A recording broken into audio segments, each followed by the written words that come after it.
So what vibrational level would that be where you see yourself, I guess, totally from a different vantage point? It's obviously a higher state frequency that Yes. has different parameters of its self-definition, those kinds of things, right? Well, yes, of course. So what frequency level would you say that requires in order to perceive that? Well, it's got to be well above the 200,000 cycle per second frequency mark. So there's a range in there, but the idea in general is the closer you are to the frequency of non-physical reality, the more you see things that way. So above 250,000 cycles per second, it's almost impossible not to see things that way. I see. And then someone else wrote in and said, well, why does the formula only get us close to 200,000 cycles per second, but not fully there? That's the level of non-duality and enlightenment, our natural self? So why can't they just reach the even higher level more completely? They can. The formula, we've never said it only gets you there. We're giving you an average of where people on your planet are at. So we have never said that it stops there. You can absolutely use the formula to go higher. But how many people on your planet are facile enough with the formula to do so is the question.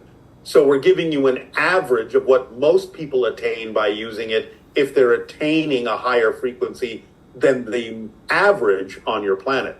It doesn't mean that that's the upper limit. At 200,000 cycles per second, does that represent a state of being where you can, in a sense, be experiencing heaven on earth on a more consistent basis? Yes. If you were to maintain that? Yes. Okay.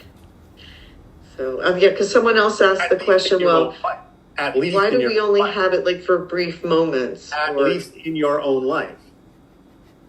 It doesn't mean you won't see that other people may not be doing the things that you would consider to be heaven on earth. It doesn't mean that you start experiencing the entire planet that way necessarily. But in your own life, you would experience it as heaven on earth, no matter what anyone else is doing.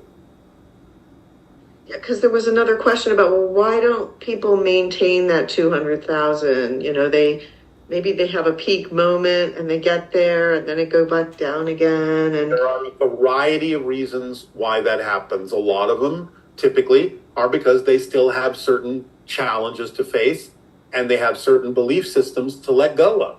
So they can have peak moments. The idea of having those peak moments is to retain an experience of what it's like to be there and bring that energy to facing the next challenge. And again, remember, it's not necessarily up and down like this. It's up and down like this where you keep climbing.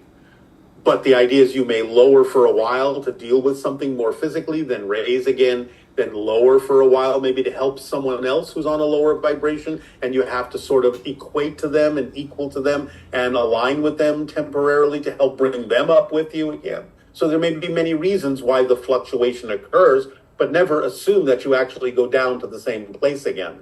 As your Zen monks say, you never step into the same river twice. It's always flowing. It's always different. So you don't have to assume that coming back down out of that state means you're back down to where you used to be.